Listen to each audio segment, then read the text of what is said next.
ओम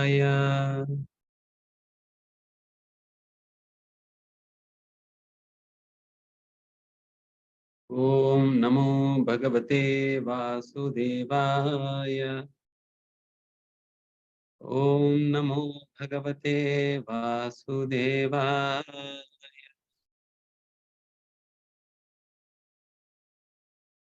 ज्ञानतिमिरन्दस्य ज्ञानाञ्जनशलाकया चक्षुरुन्मिलितं येन तस्मै श्रीगुरवे नमः। श्रीचैतन्यमनोभीष्टं स्थापितं येन भूतले स्वयं रूपः कदा मह्यं ददाति स्वपदान्तिकम्।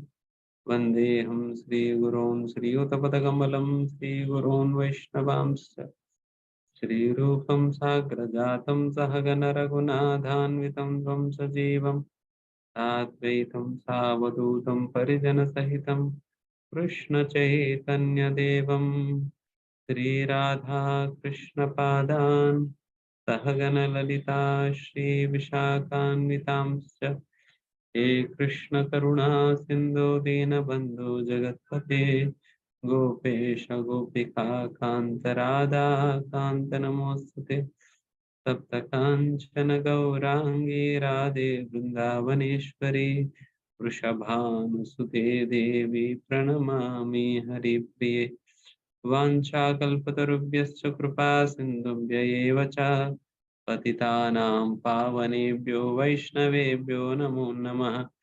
जय श्री कृष्ण चैतन्य प्रभु नित्यानंद श्री अद्वैत गदाधर श्रीवासादि गौर भक्त वृंद। हरे कृष्णा कृष्णा कृष्णा हरे हरे, हरे राम राम राम हरे हरे। नमो विष्णुपादाय कृष्णप्रेष्ठाय भूतले श्रीमते भक्तिवेदांत स्वामिनिति नामिने। नमस्ते सारस्वती देवे गौरवाणी प्रचारिणे निर्विशेष शून्यवादी पाश्चात्य देशतारिणे।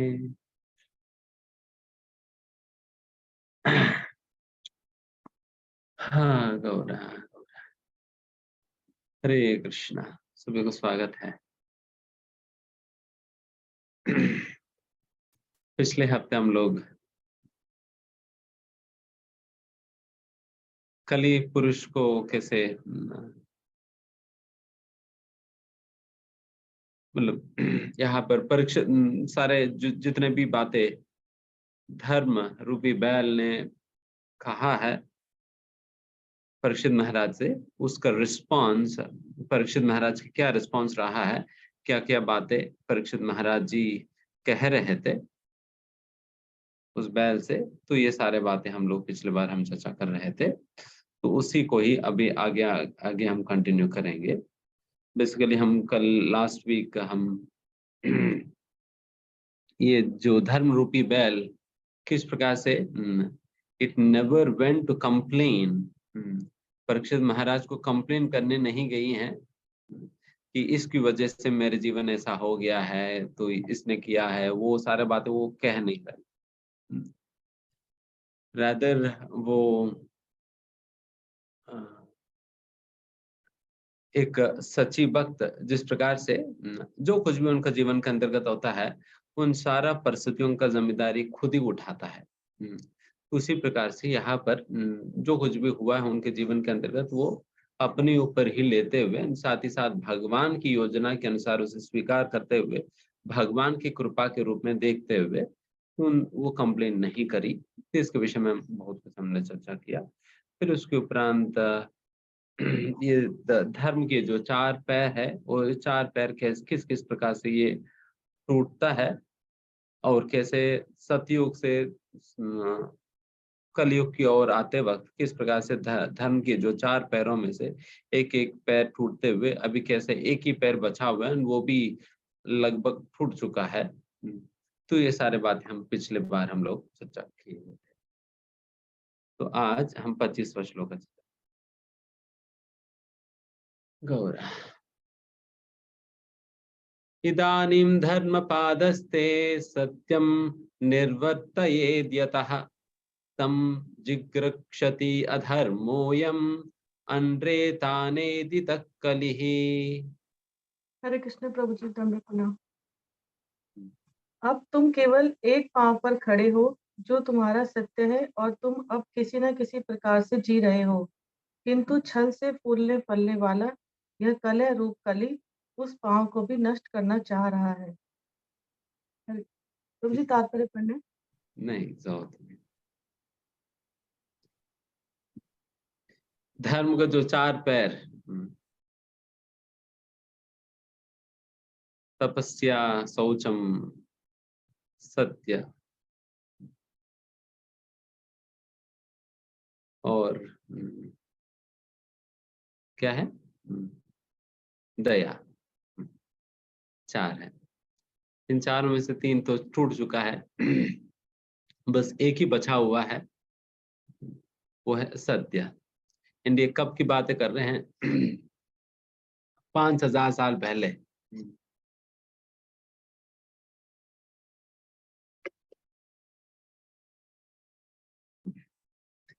अभी 5000 साल के बाद अभी लेटेस्ट अपडेट क्या है? लेटेस्ट अपडेट यही है, चौथा भी लगभग खत्म हो चुका है, उसका भी नाम निशान नहीं रहा है। सत्य, सत्य का सत्यानाश हो चुका है, वो भी कुछ नहीं रहा, because people are living a false life.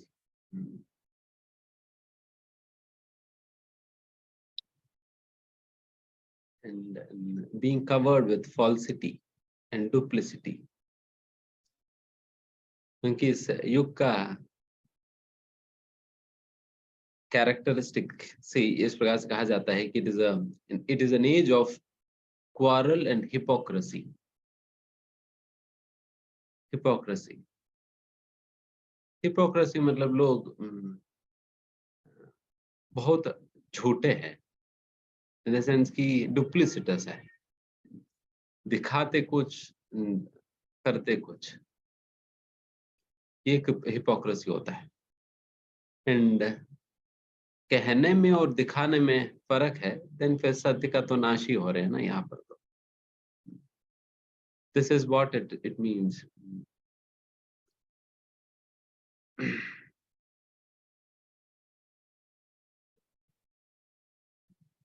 Because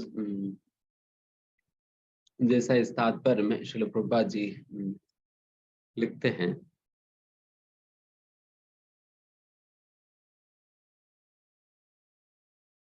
ideally एक व्यक्ति को अपना बचपन से ही इन चार धर्म की चीजों का अभ्यास करना सीखना चाहिए। हम स्वयं भी इसके अभ्यास करनी चाहिए और अपने बच्चों को भी इन्हीं बातों पे उनको प्रोत्साहन देनी चाहिए, प्रोत्साहन देनी चाहिए। जैसे मैं अक्सर कहता हूँ, प्रोत्साहन आप इसी प्रकार से दे सकते हो, whatever is being recognized and appreciated is what is being encouraged. जो कुछ भी आप रिकॉग्नाइज करते हो और जिसको आप अप्रिशिएट करते हो, उसको जाने अनजाने में आप एंकरेज कर ही रहे हैं,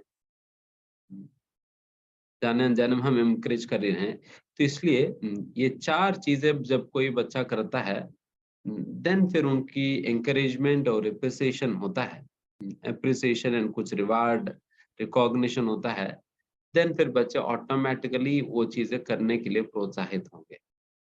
बच्चे को कोई भी हो, प्रोत्साहित होंगे। तो इसलिए तो धर्म को आगे बढ़ाना है तो फिर धर्म को रिकॉग्नाइज करना सीखना पड़ेगा, फिर देन फिर धीमे धीमे आगे बढ़ेंगे। इसलिए इसकी अभ्यास हमें बचपन से ही बच्चों से करवाना होगा। जैसा भक्तिविनोद ठाकुर कितना नियम निष्ठों के साथ अपने बेटा बक्सुदास महाराज को पाले थे ना। 4 साल की उम्र में ही उन्होंने कभी कुछ आम खा लिया तो फिर तुरंत डांट दिया कि अरे तुम इस प्रकार से बिना भोग लगाए आम कैसे खा सकते हो। हम तो कह देते प्रभु जी कोई बात नहीं, बच्चे ही तो खाने दो ना। बट बच्चे ही ये खाने देंगे अभी से, फिर आगे जाकर वही आदत पड़ेगी। अगर बचपन से ही इस प्रकार से नीति नियमों के साथ चलना अगर सिखाया जाए, देन फिर आगे जाकर वो बहुत ही निष्ठावान बन सकते हैं, निष्ठावान बन सकते, बिकॉज एक बार रास्ता भटकने के बाद रास्ता पे लाना और मुश्किल होता है। इसलिए पहले से उस प्रकार की कंड्यूसिव एनवायरनमेंट हमें देना पड़ेगा। एंड ये कंड्यूसिव एनवायरनमेंट तभी मिल पाएगी जब हम स्वयं आचरण करेंगे। इसलिए रिसेंटली मतलब हाँ जी, कोई एक माता जी ने हमें एक पोस्टर भेजा। उस पोस्टर का एक कुछ सेमिनार करना चाह रही थी सेल्फ केयर करके, तो वो पेरेंटिंग में करना चाह रही। फिर मैंने पूछा इसका पेरेंटिंग के साथ क्या संबंध है? सेल्फ केयर, ये तो बच्चों का केयर, चाइल्ड केयर होनी चाहिए ना, सेल्फ केयर क्यों है? देन वो बता रहे थे प्रो जी, मतलब जब तक व्यक्ति खुद अपना केयर नहीं करेगा स्पिरिचुअलिटी में, देन फिर बच्चों को क्या केयर करेगा? If he is not strongly positioned situated in Krishna को, अगर उनकी स्थिति खराब है कृष्ण भावनामृत में, देन फिर वो अन्यों को क्या संभाल पाएगा? बेचारा उनका ही स्थिति गड़बड़ है, तो फिर दूसरे को क्या बताएगा? तो इसलिए फिर वहां पर बता दें, इसलिए पहले हम यही सिखाना चाह रहे हैं कि खुद की संरक्षण कैसे करें। तो ठीक है, फिर जरूर करो। तो उस प्रकार से सबसे पहले हम स्वयं अच्छा से आचरण करना होगा, देन फिर आपकी बातों में स्ट्रेंथ आएगी बच्चों को या किसी और को बताने के लिए, देन आप बता सकते हो। नहीं तो फिर वो हिम्मत ही नहीं आता है बताने का, किसी को कुछ कहने का नहीं आ पाता है ना। देन फिर से प्रभुपाद जी एक महत्वपूर्ण बात लिखते हैं, austerity means to accept voluntary things which may not be very comfortable for the body but are conducive for spiritual realization. ये ऑस्टेरिटी शब्द का डेफिनेशन है, तब शब्द का डेफिनेशन यहाँ प्रभुपाद जी दे रहे हैं। प्रभुपाद जी कह रहे हैं तब का मतलब ये है वैसा कार्यों को स्वीकार करना जो कार्य हमारे लिए इतना कंफर्टेबल नहीं है, बट फिर भी भक्ति के लिए अनुकूल है। भक्ति के लिए अनुकूल है, इसलिए भक्ति के लिए अनुकूल होने के कारण हमारे लिए कंफर्टेबल ना होते हुए भी उस प्रकार के कार्यों को हम स्वीकार करते हैं।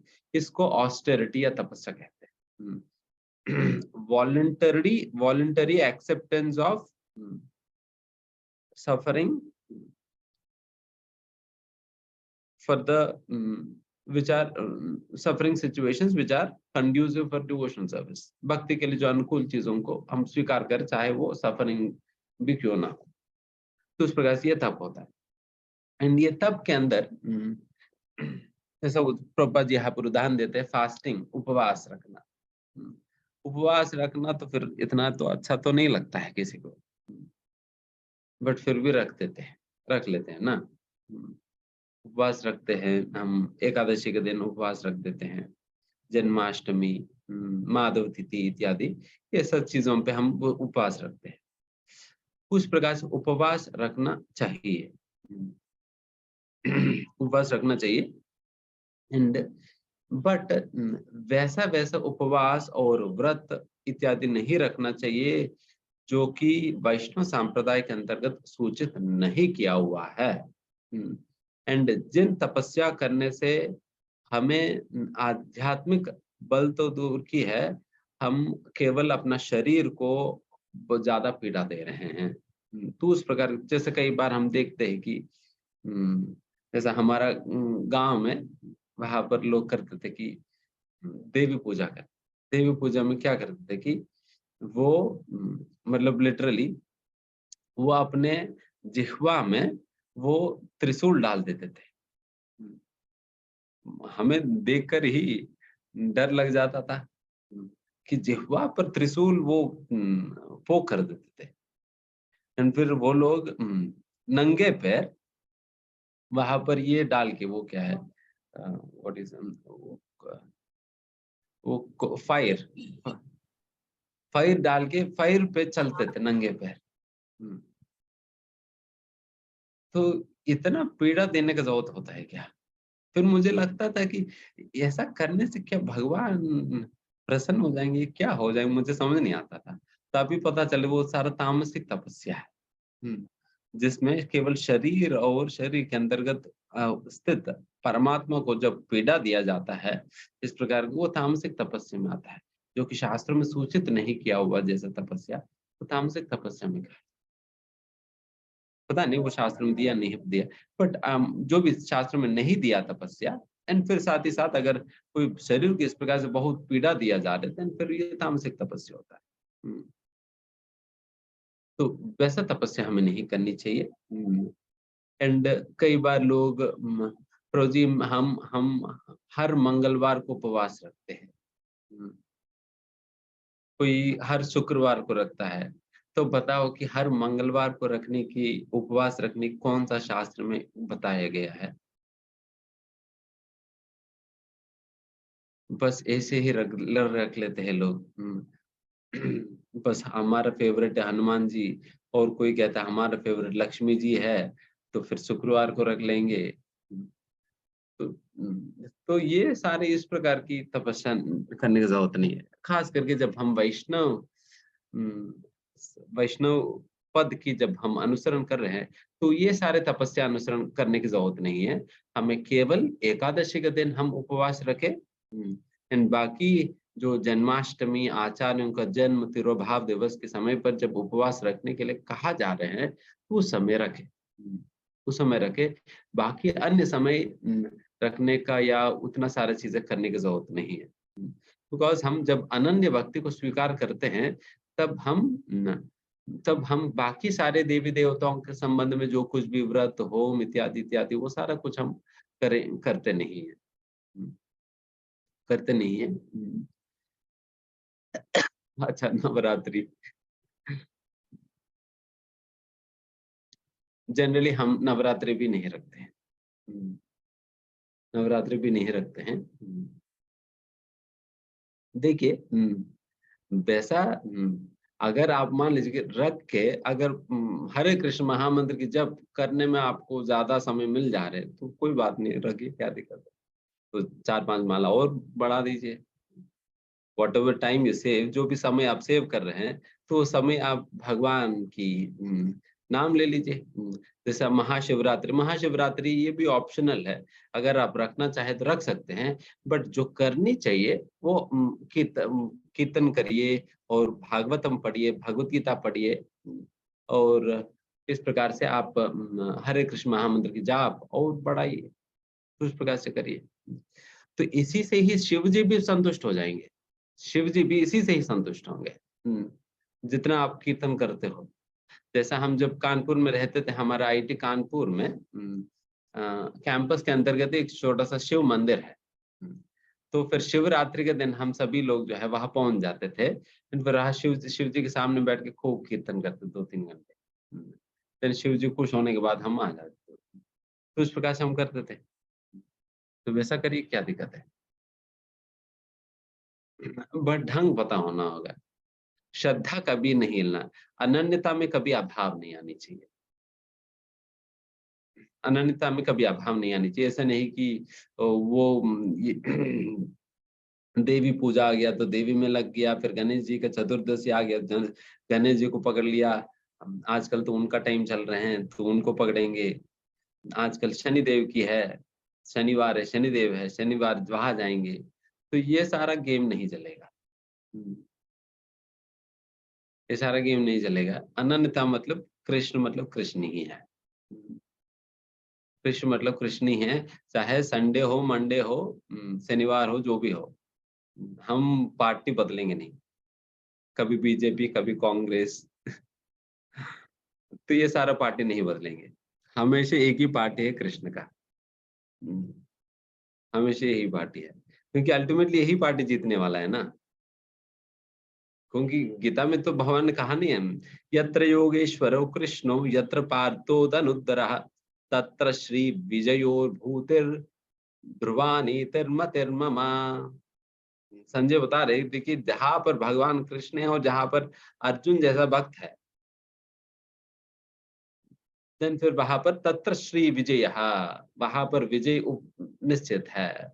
उसी प्रकार से आपको भी विजय निश्चित है अगर कृष्ण को अगर आप अपने पार्टी में रहने देंगे तो। और आप अर्जुन जैसा भक्त बन जाएंगे तो विजय निश्चित है। अगर नहीं है, अगर कृष्ण को अपने और नहीं लेंगे, तो वैसे लोगों के विषय में भागवत में कहा जाता है पराभवस। परा आज ही हम पढ़ रहे थे पराभवः। पराभव माल अबोध जाति। उसमें कहा जा रहा है कि any activity that you take up will always end in defeat। जो भी कार्य आप करने का प्रयास करेंगे वो निश्चित है आप फेल हो जाएंगे जब कृष्ण आपके पार्टी में नहीं है। जब आप भक्त नहीं बने हैं, भक्ति नहीं कर रहे हैं, कोई भी आप एक्टिविटी टेकअप करिए, बिजनेस लीजिए, जॉब लीजिए, परिवार को संभालना लीजिए, कोई भी एक्टिविटी लीजिए, you are sure to fail, sure to fail. पराभवः, पराभव मतलब फेलियर, डिफीट है। बिकॉज ये यहाँ पर ये जो डिफीट शब्द है इसकी रेफरेंस पॉइंट है। हर शब्द की एक रेफरेंस पॉइंट है, तो उस प्रकार से यहाँ पर जो रेफरेंस पॉइंट है ये इमीडिएट रिजल्ट को देखकर नहीं बताया जा रहा है, ये अल्टीमेट रिजल्ट को देखकर बताया जा रहा है। Ultimately you will be defeated. हो सकता है उस थोड़ा सा समय के लिए आपको विक्ट्री दिख जाए, but ultimately you will be defeated. Ultimately defeat होना ही है, बट उस समय के लिए आपको लग सकता है मैं पास हो गया, बट अल्टीमेट डिफीट तो आप हो ही जाएंगे। बिकॉज भागवत में कहा है पराभवः, पराभव मतलब डिफीट होंगे ही।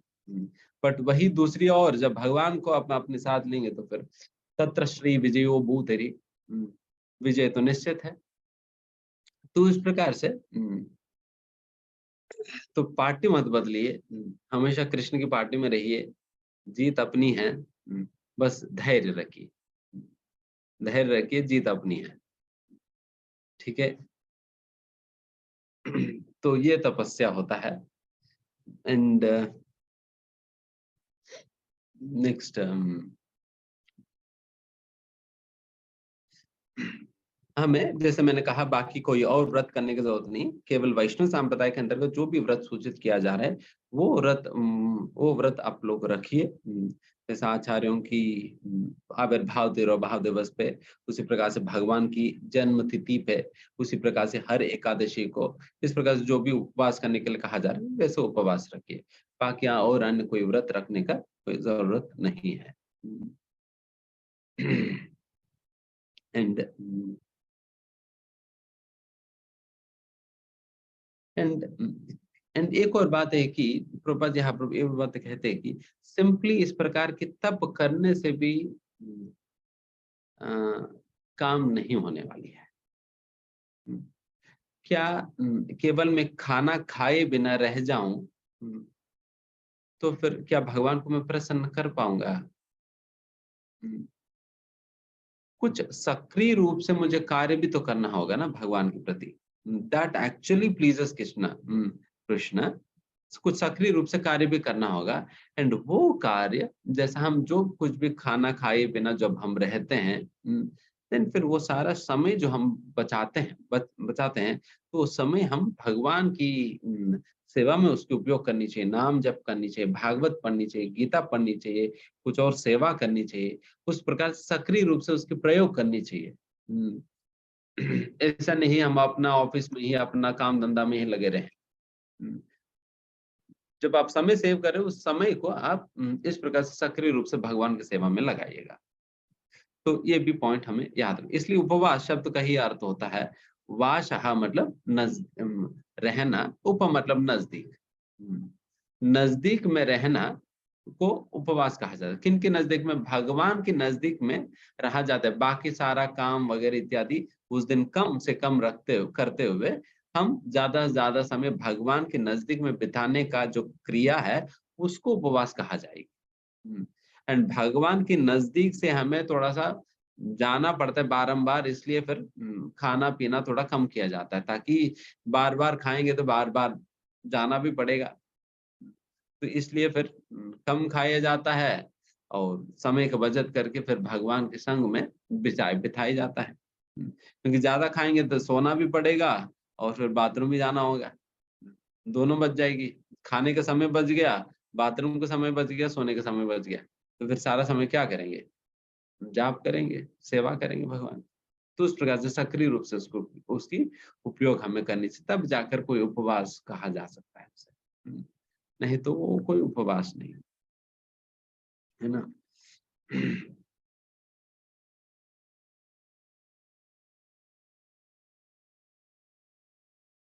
एंड प्रभुपाद जी इसमें कहते हैं, a godless civilization cannot cleanse the mind because it has no idea of God, and for the simple reason people under such a civilization cannot have good qualifications. No one can cleanse the accumulated mental dust without glorifying the Supreme Lord.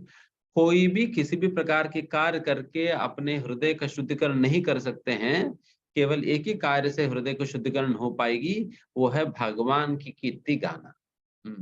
जैसा भागवतम जब पढ़ रहे हैं, नाम जब कर रहे हैं, देन हम भगवान का कीर्ति ही गा रहे हैं, तद्वारा हमारे हृदय का शुद्धिकरण होता है।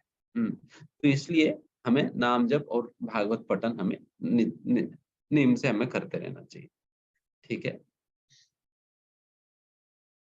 आगे बढ़ते हैं।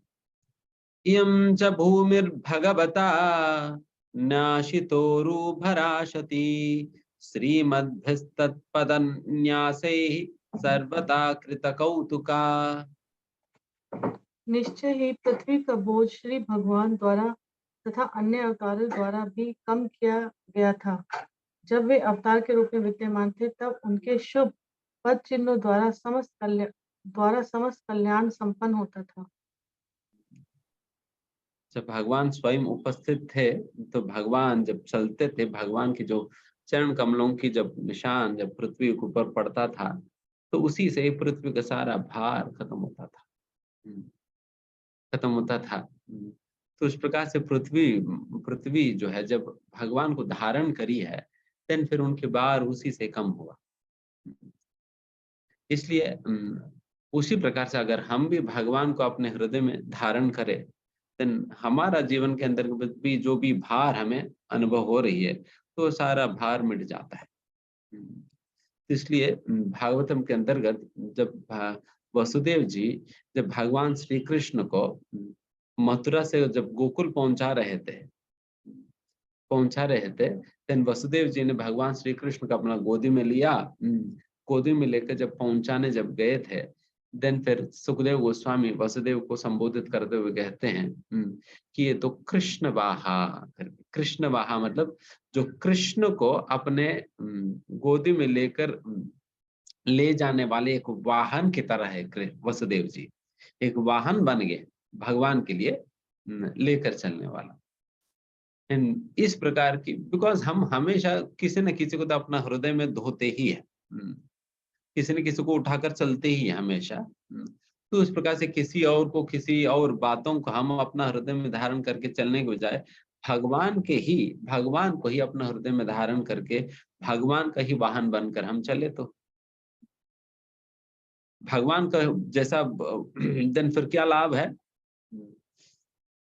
देन वसुदेव जी को जब सेवा दिया गया था, भगवान ने क्या कहा, वसुदेव जी की कई चिंता को दूर करने के लिए भगवान ने उनको आदेश दिया। वसुदेव जी बहुत चिंतित थे, देवकी मैया बहुत चिंतित थी कि पता नहीं अभी ये कंस को जब पता चलेगा कि ये आप साधारण व्यक्ति नहीं हो, आप भगवान ही हो करके, देन फिर निश्चित रूप से वो आपको मारने का प्रयास करेगा, आपको हानि पहुंचाने का प्रयास करेगा।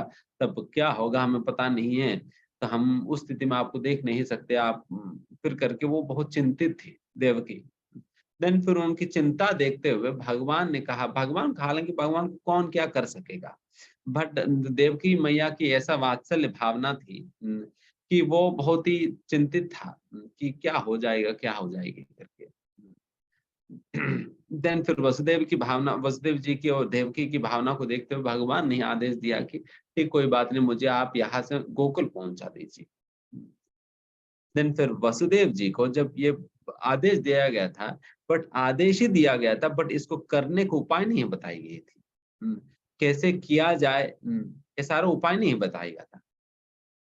एंड फिर वसुदेव जी भी उस आदेश को स्वीकार कर लिया, और आदेश को स्वीकार करके फिर भगवान कृष्ण को अपना गोदी में उठा लिया उसने। वसुदेव जी को पता था कि उनके हाथ हाथ पैर खुद ही बंधा हुआ है, वो कैसे पहुंचा पाएगा भगवान को। हम्म, उनके हाथ पैर बंधा हुआ है। उन्होंने भगवान से ये नहीं कहा भगवान पहले हमारा बंधन खोल दो फिर उसके बाद उठाने के काम देखेंगे, पहले खोल तो सही। ये नहीं कहा। और फिर सारा दरवाजा वगैरह बंद है और इतने सारे सैनिक बैठे हुए हैं, इन सभी लोगों के बीच में से मैं कैसे जाऊं? तुम कुछ लॉजिकली सोचो तो सही। हम्म, ऐसा इलॉजिकल इम्प्रैक्टिकल सेवाएं कैसे देते हो आप? हम्म, कुछ लॉजिक ही नहीं है इसमें। मेरा हाथ खुद ही बंधा हुआ है, पैर भी बंधा हुआ, आप कह रहे हैं मुझे मत गोकुल पहुंचो। मैं यहाँ से वहां पैर हिला नहीं पा रहा हूँ, आप गोकुल पहुंच जाने की बातें कर रहे हो। ये सारे बातें वसुदेव ने कहा। ये होता है श्रद्धा। He knows when I embrace the instructions of Krishna, जब मैं कृष्ण के द्वारा दी गई आदेशों को जब मैं आलिंगन करता हूँ, जब स्वीकार करता हूँ, देन वही शक्ति सामर्थ्य देंगे उन आदेशों को पालन करने का। यही निदर्शन है, जब गुरु हमें कोई आदेश देते हैं, उस आदेश के पालन करने का शक्ति और सामर्थ्य हमें गुरु का ही कृपा से मिलता है। हमें ये नहीं सोचने की जरूरत है कि महाराज जी आप क्या इम्प्रैक्टिकल बातें कर रहे हो, बहुत इलॉजिकल है, अनरीजनेबल है। Never, Vasudev ji never never argued in this way. इस प्रकार का आर्गुमेंट नहीं रखा। केवल वसुदेव जी ने उसको स्वीकारा, भगवान ने जो भी कहा उसको स्वीकारा, श्रद्धा रखा उन्होंने। एंड जब उस श्रद्धा के साथ जैसा वसुदेव जी भगवान श्री कृष्ण को अपने गोदी में लिया, तुरंत ही उनके हाथ की बंधन, पैरों की बंधन टूट कर खुल गई। टूट कर खुल गई। जिस भगवान को धारण करने पे जब अनंत काल से बंधे हुए जन्म मृत्यु का बंधन ही खुल जाता है, देन फिर आफ्टर ऑल एक आयरन चेन खुल जाने पे कौन सी बहुत बड़ी बात है। लोग तो बहुत आश्चर्यचकित हो जाते हैं, अरे ये क्या मैजिक है, आप लोग ऐसे ही उल्टा सीधा बातें करते हो, आयन चेन थोड़ी खुल जाएगी अपने आप से। अरे भगवान को धारण करने से तो आपकी जन्म मृत्यु का बंधन ही खुल जाता है। ये तो आयन चेन तो थोड़ी सी बात है, वो तो वैसे ही खुल जाएगी। तो उस प्रकार से खुल गया। वैसे खुल गया। एंड फिर इतना ही श्रद्धा के साथ जब भगवान दरवाजा बंद था, देन फिर वसुदेव जी ले गए थे दरवाजे के सामने। एंड फिर वसुदेव जी जैसा आते ही, जिस प्रकार से हमारी जो एयरपोर्ट में होता है ना, जैसा हम सामने जाते ही दरवाजा खुल जाता है। एक बार जब गुरु महाराज जी एक बार शेयर करते, जब पहली बार जब वो एयरपोर्ट में गए हुए थे, देन फिर डोर बंद था। देन वो सोच रहे थे कि डोर खुलेगा कैसे, किनको बुलाना होगा, डोर खुलेगा कैसे। देन फिर नजदीक जाने पे अपने आप खुल गया। तो उसी प्रकार से यहाँ पर भी हम आफ्टर ऑल एक मैकेनिकल अरेंजमेंट से हम डोर खुलवाने की या कुछ सेंसर्स वेंसर्स लगाकर हम कर सकते, देन भगवान की माया से क्यों नहीं होगा। देन फिर दरवाजा खुल गया। तो इस प्रकार से कृष्ण वाहन, कृष्ण को धोने से, कृष्ण को धारण करने से इस प्रकार के सारे अड़चन, सारे उलझने, सारे बंधन सब कुछ खत्म हो जाता है। सब कुछ खत्म हो जाता है। केवल हमें कृष्ण को धारण करने की देरी है। तो हमें बंधन की चिंता करने की कोई जरूरत नहीं है। तो हमें अड़चनों की चिंता करने की जरूरत नहीं है। हमें केवल चिंता इस बात की करनी है, कृष्ण को मैं धारण कैसे करूं। हमेशा कृष्ण को मैं अपने हृदय में कैसे धोता रहूं। बस इस बात की हम चिंता करें। देन इस बात को हम चिंता करके भगवान को अगर हम अपने हृदय में धारण करें, देन फिर इन सारी चीजों को कोई चिंता नहीं है, सब कुछ अपने आप ही खत्म हो जाएगी। सब कुछ अपने आप ही खत्म हो जाएगा, है ना। तो इस प्रकार से हमें भी कृष्ण वाहन बनना चाहिए, कृष्ण को धारण करनी चाहिए। देन पृथ्वी के ऊपर भी जब भगवान श्री श्री चरणों का चिन्ह जब पड़ा, देन पृथ्वी बिल्कुल धन्य हो चुका है।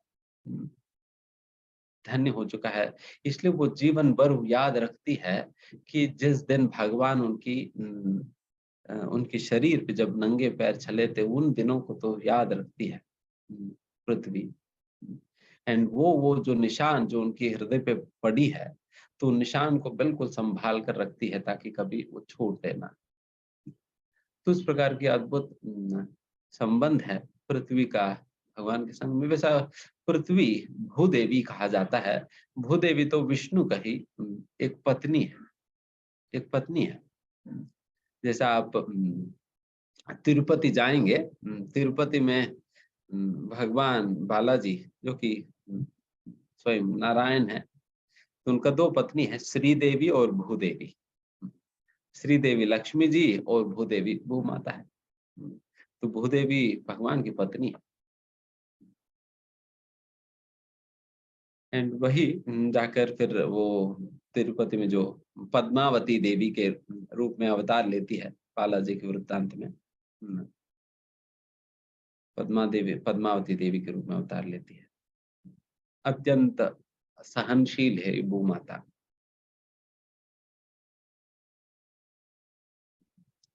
हालांकि हम लोग कितने बार हम पैरों से जूते से हम उन्हें लात मारते हैं दिन भर, बट फिर भी वो हमें खान पान की इंतजाम करके वो हमें पालते ही है ना। हालांकि हम उनके हृदय पे लात मारते हैं, बट वो हमें हमारी आहार सब कुछ दे देकर फिर हमें पालती है। जिस प्रकार से माँ भी जब माँ एक बच्चे को जब गोदी में लेती है, बच्चे अपने पैरों से कई बार माँ को छाती में लात मारता रहता है, बट फिर भी वही माँ जब दूध पिलाने के समय आता है, फिर उसी छाती से दूध भी पिला देती है। एंड वही लात भी खाती है, वही से फिर दूध भी पिला देती है। तो उसी प्रकार से या उसी प्रकार से नहीं, उससे और ज्यादा मात्रा में सहनशील है ये भूमाता।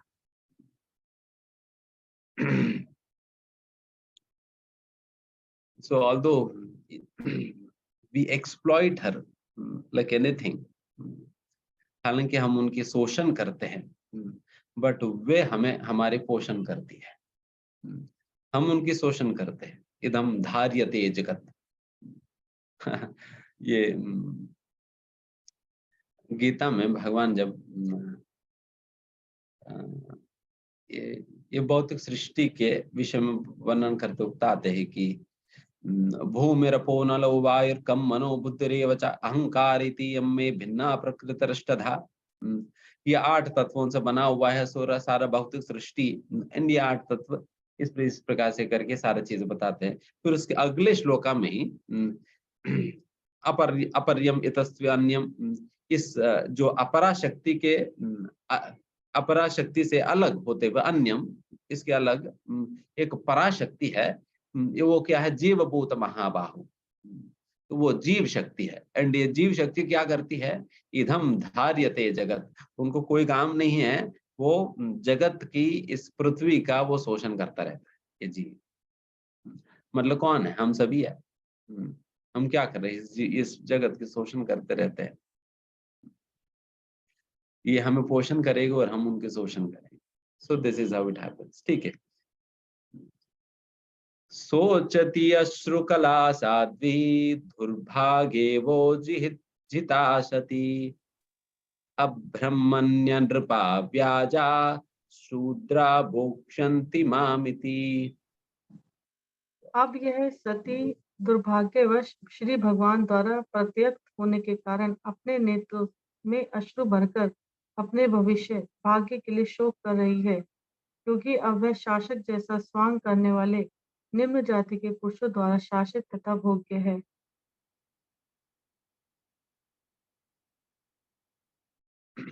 सोचती अश्रुकला साध्वी।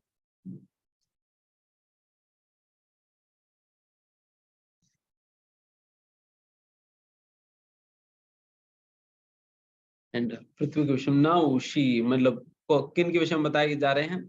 पृथ्वी के विषय में। ये जो साध्वी है पृथ्वी, भगवान के संग छूट जाने के उपरांत वो बहुत दुखी थी। उनके आंखों से आंसू निकल रहा था। एंड वे अभी निम्न जाति के पालकों से पालित थी, है ना। ऑब्वियसली फिर अगर भगवान का ही संग छूट जाए तो इसी प्रकार की अवस्था होती है ना। जिस प्रकार की दुस्थिति में यहाँ पर पृथ्वी है, भगवान जब तक थे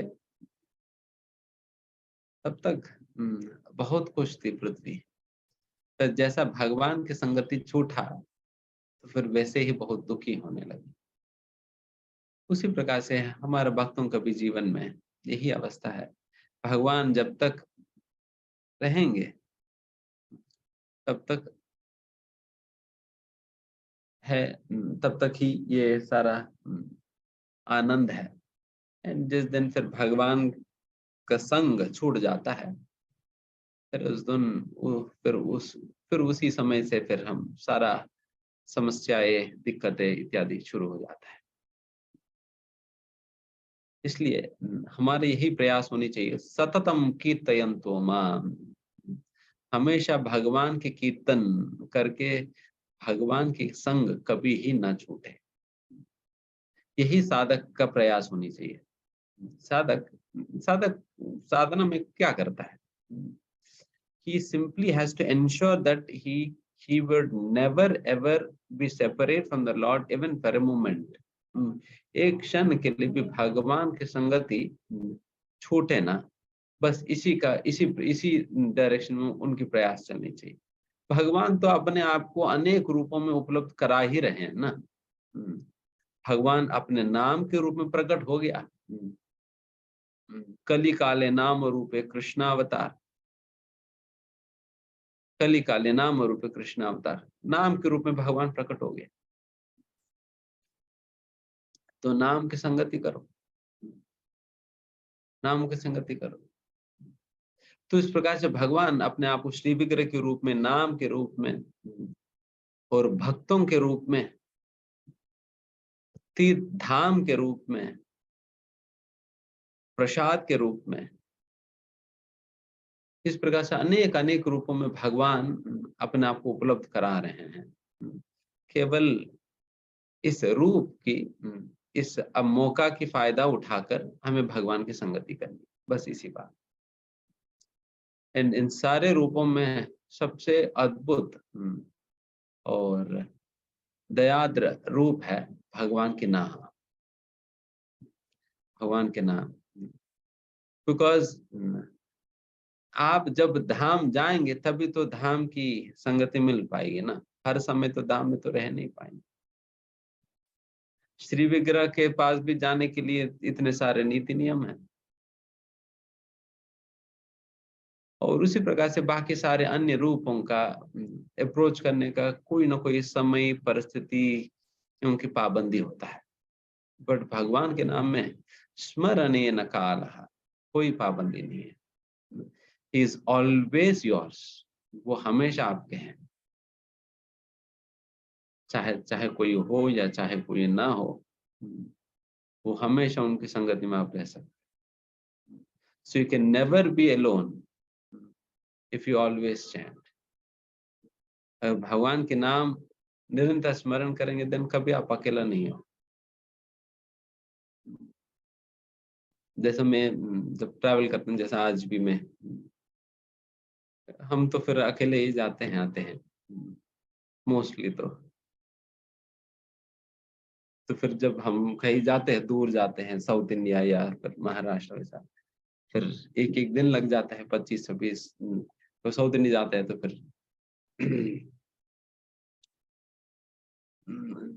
40 घंटा लग जाता है। कई बार हमारी माँ हमसे पूछती थी कि अरे तुम ट्रेन में मत आया करो, तुम जब आना है प्लेन में हो। ट्रेन में क्यों आते हो? 40 घंटा तुम अकेला रहना पड़ता है। 40 घंटा क्या करते हो अकेला? इतना दूर कैसे आपको बोर नहीं लगता है? बट बात यही कि बोर नहीं लगता है। हम 40 घंटा भी बिताए, बोर नहीं लगेगा, क्योंकि हम 40 घंटे में पूरा अपना टाइम टेबल बन जाता है, इतने 2-3 घंटा हम पढ़ाई करेंगे, इतना माला करेंगे और इतना हम सुनेंगे और फिर उसके बाद ये करेंगे, वो करेंगे। देन फिर कभी हमें लगता है कि फिर और भी 1 और दिन भी है तो तब भी बिता देंगे ट्रेन में ही। हुँ, ये इस प्रकार से क्यों लग रहे हैं? जस्ट बिकॉज़ चाहे हमारे साथ ना हमारे कोई परिवार है, हालाँकि सभी लोग अपना-अपना परिवार के साथ, बच्चों के साथ खेलते, बात करते हैं, बट फिर भी चाहे वो कितना भी बात करे, एक समय तो चुप हो जाते हैं। हम देखते हैं लोगों को, एक समय तो चुप हो जाते हैं, क्योंकि कितना बात कर लेंगे, कितना खेल लेंगे ना। हुँ, बट भक्तों के पास इतना एंगेजमेंट है कि वो कभी कभी खत्म ही नहीं होता। हुँ, कभी खत्म ही नहीं होता, ना कभी बोर होगा। हुँ। बस भगवान के नाम लेते रहो और भागवत पढ़ो और सुनो, प्रसाद खाओ और क्या, जब थक जाएँगे सो जाओ। हुँ। सो इन दिस वे चाहे हम इसलिए कभी अकेलापन का अनुभव ही नहीं होगा। हुँ। अकेलापन की कभी अनुभव ही नहीं होगा अगर भगवान को साथ रखे तो। भगवान को साथ रखे तो कभी अकेलापन का ही अनुभव नहीं होगा। हुँ। तो इसलिए तो यही हम प्रयास करें कि भगवान को हुँ, इधर दोनों प्रकार से कह सकते हैं। इधर भगवान के साथ आप रहो या आप भगवान को अपने साथ रखो, जो भी, जिनकी जैसा भावना है।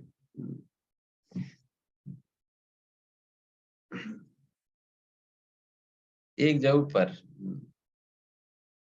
एक भक्त इस प्रकार से कहते हैं कि वो कहते हैं कि भगवान आप जहाँ जाते हो, वहाँ पर मुझे आप अपने सेवक के रूप में अपने साथ ले जाओ। सो वो उनकी ऐसा भावना है कि एक्चुअली अगर वो कहीं जा रहे हैं कोई कार्यक्रम में, एक्चुअली कौन जा रहे हैं? भगवान के नाम जा रहे हैं। और उनके सेवक के रूप में मैं जा रहा हूँ। कोई कार्यक्रम में कहीं जा रहे हैं, कोई कथा देने जा रहे हैं, कोई कीर्तन करने जा रहे हैं, कोई और कार्यक्रम में कहीं भी जा रहे हैं मानो। एक्चुअली कौन जा रहे हैं? भगवान के नाम जा रही है, तो भगवान के नाम के सेवक के रूप में मैं उनको एक्कम्पनी कर रहा हूँ बस। तो वो उनकी भावना है। सो उस प्रकार से so this is what actually bhakti means. भक्ति की यही मतलब है। These are the sort of feelings जो हमें भगवान के संग में हमेशा रखती है ना? तो इसलिए उस प्रकार से हमें सो इसलिए भगवान के नाम अद्भुत है, अद्भुत है। और इनके विषय में कितना भी कहे और क्या भी कहे तो कम ही है। सो जिस प्रकार की संतुष्टि और आनंद की अनुभूति हमें भगवान के नाम के संग में मिलता है, वो तो कहीं भी किसी के संग में भी नहीं मिल सकेगा, नहीं मिल सकेगा। ये बहुत अद्भुत अनुभूति है, भगवान के नाम जाप और नाम कीर्तन और नाम के संग में हमेशा रहना। हम्म, तो जितना अद्भुत मौका जब भगवान ने दिया, जितना सरल विधि भगवान ने जब दिया नाम की नाम लेने का, और देन ये तो सच में बहुत बड़ा उपहार है। हम भक्तों के लिए बहुत बहुत बड़ा उपहार है। That is why one should take the names of the Lord considering his great fortune in taking the name. भगवान के नाम लेते हुए बारंबार इस बात को सोचना होगा हम कितना भाग्यशाली है कि भगवान के नाम लेने की we are given that, we are blessed with that opportunity to take the names of the Lord. and इसी भावना से तो ये जो शिक्षाष्टक के दूसरा श्लोक आता है ना, नाम नाम अकारी बहुधा निज सर्व शक्ति हितत्रार्पित नियमित स्मरणीय न कालः। एतादृशी तव कृपा भगवन् मम दुर्दैव मीदृशम यह जाने नानुराग। भगवान, हालांकि आप हमारे ऊपर इतना कृपा कर दिया है, बट हमारे ऐसा दौर्भाग्यशाली है, हम ऐसा दौर्भाग्यशाली हैं कि हम इस नाम की फायदा नहीं उठा पाए। Although you, being greatly merciful, you have made yourself so easily accessible and available, but it is my great, great misfortune that I'm unable to take advantage of this great blessing. मेरी दौर्भाग्य है. And this is the feeling with which a person should chant. जब तक भावना सही नहीं होगा, no mechanical process can ever help. जब तक आपकी भावना सही नहीं होगा ना, कॉन्शियसनेस सही नहीं है, तो देन फिर mind, intelligence, body, everything won't come along, सारा साथ नहीं देने वाली है. इसलिए the first thing that is required in chanting is consciousness. अगर चेतना सही है, देन मन भी साथ देगी, बुद्धि भी साथ देगी, शरीर साथ देगी, सब कुछ साथ देगी. चेतना सही होना. एंड वो चेतना जो महाप्रभु ने शिष्टाश्रम के अंदर बताए हैं, तो उस प्रकार की चेतना होनी चाहिए. एंड वैसा चेतना के साथ आप भगवान का नाम लीजिए, then you, because chanting the names is an experience that one has to go through. It cannot be explained in words. शब्दों में कहीं नहीं जाता है, तो केवल ये अनुभव करने की चीज है. जब सही भावना के साथ किया जाता है, तब यह अनुभव स्वयं ही आ जाता है. तो उस प्रकार के नाम जब व्यक्ति को करनी चाहिए, पुकारना होगा भगवान. And he is the one who actually belongs to us, and we belong to him. वही एक व्यक्ति है जो अपने हैं और हम उनके हैं. तो this is how it happens. ठीक है, हम तो कुछ और ही बता रहे हैं. ठीक है.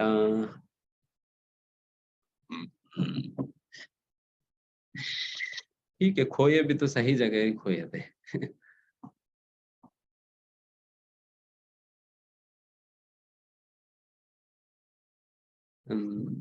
ठीक है, नेक्स्ट श्लोक है. इति धर्मं महिं चैव शान्त्वयित्वा महारथः निशातम् आददे खड्गं कलये अधर्म हेतवे. इस प्रकार एक साथ 1000 शत्रुओं से अकेले लड़ सकने वाले महाराज परीक्षित ने धर्म तथा पृथ्वी को सांत्वना दी. तब उन्होंने समस्त अधर्म के कारण साक्षात कली को मारने हेतु अपनी तेज तलवार निकाल ली.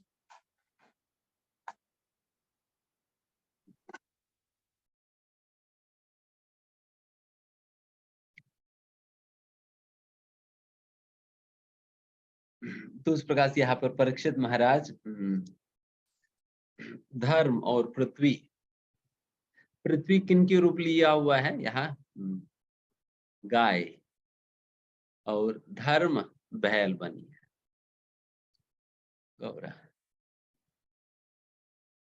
ये गाय और बैल जो दोनों दुखी है, बेचारी रो रही हैं, दोनों को समाधान करते हुए फिर परीक्षित महाराज जी कली को संहारण करने के लिए, उन्हें मारने के लिए अपना तलवार उठाकर उन्हें मारने ही लगे थे. गौरा मारने लगे थे. अभी आप आगे जाकर देखेंगे कि मारने लगे तो फिर क्या होगा. हालांकि परीक्षित महाराज सक्षम थे मारने के लिए, बिकॉज यहाँ पर बताए जा रहे हैं ना, हजारों लोगों को एक ही व्यक्ति हैंडल कर सकते हैं. तो उस प्रकार के महारथी थे परीक्षित महाराज. एंड फिर वैसा महारथी जब कली को अभी मारने जा रहे थे, तो मार सकेंगे या मारेंगे या नहीं मारेंगे, फिर अभी देखिए.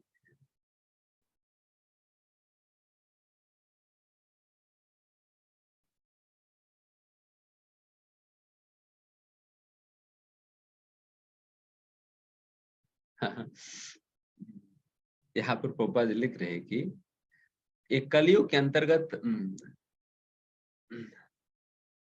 गलत गलत कार्य होता ही रहेगा, बट इसका मतलब ये नहीं कि जो अ, अधिकारी के स्थान पर जो बैठे हैं, वो बस हर बात पे यही ना कह दें, नहीं कलयुग में ऐसे ही तो होता है। हम्म, तो इस प्रकार से वो अपना जो ज़िम्मेदारी है कली को निवारण करने का, उस ज़िम्मेदारी से पीछे नहीं हटनी चाहिए, इस प्रकार की बहाना देकर कि नहीं कलयुग में ऐसे ही होता है। तो ये सिंपल है ना, टाल देने के लिए, बट ऐसा नहीं करनी चाहिए। Rather one should do his best, जो कुछ भी कली निवारण करने के लिए जो भी बेस्ट है वो करे। हम्म,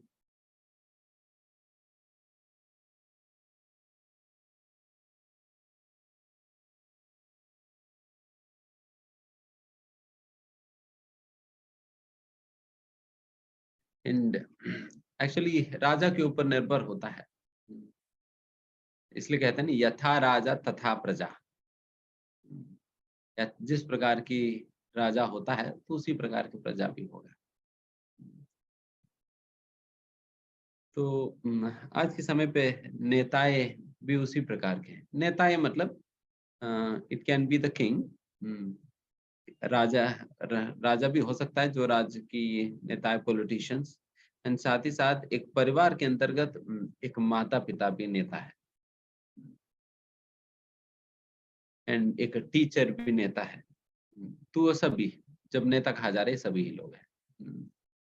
क्योंकि जब नेता कहेंगे तो फिर केवल राजकीय नेताओं को ही देखेंगे, अपने आप को नहीं देखते लोग। इसलिए हम बता रहे हैं। तो जब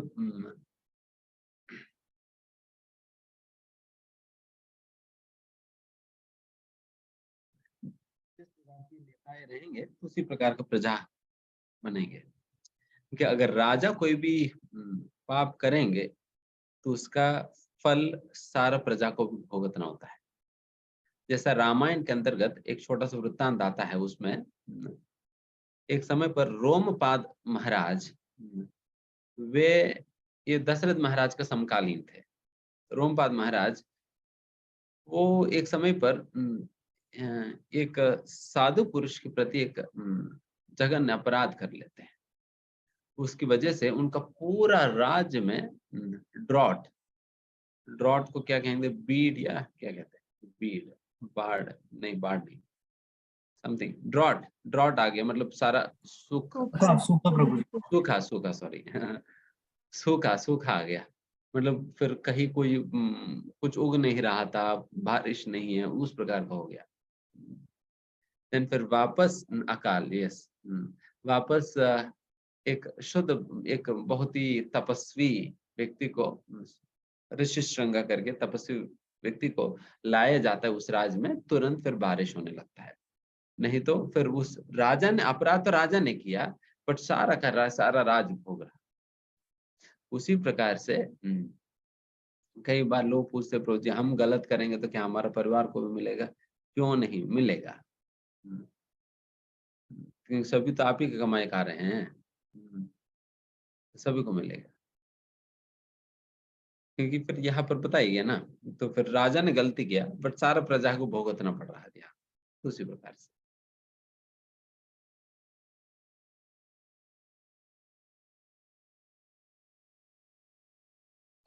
तम जिगांसुम अभिप्रेत्य विहाय नृपलांचनम तत्पादमूलम शिरसा समगाद भय विह्वलः। जब कली ने समझ लिया कि राजा उसको मार डालना चाह रहा है, तो उसने तुरंत राजा का वेश त्याग दिया और भयभीत होकर अपना सिर झुकाकर पूर्ण रूप से उनके समक्ष आत्मसमर्पण कर दिया। अरे वो सही काम कर दिया उन्होंने। तो क्या किया, जैसा वो फिर तलवार उठाकर वो मारने ही लगे थे, फिर तुरंत का तुरंत फिर वो अपना जो कपटी वेश जो है राजा के वेश उन्होंने निकाल दिया।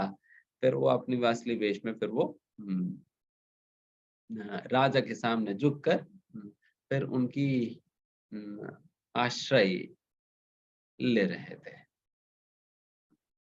लेकिन यहाँ पर एक बात यही है,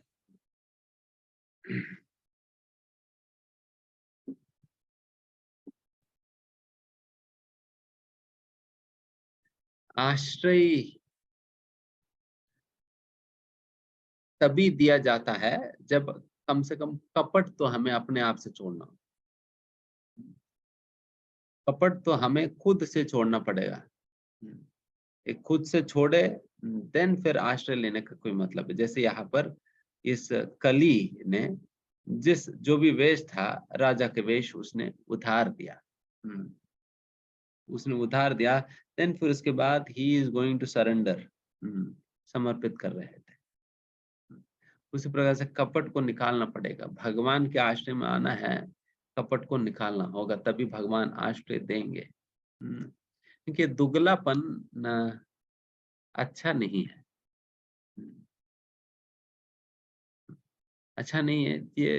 it is completely, it should be completely avoided and given up, and त्याग देनी चाहिए दुगलापन।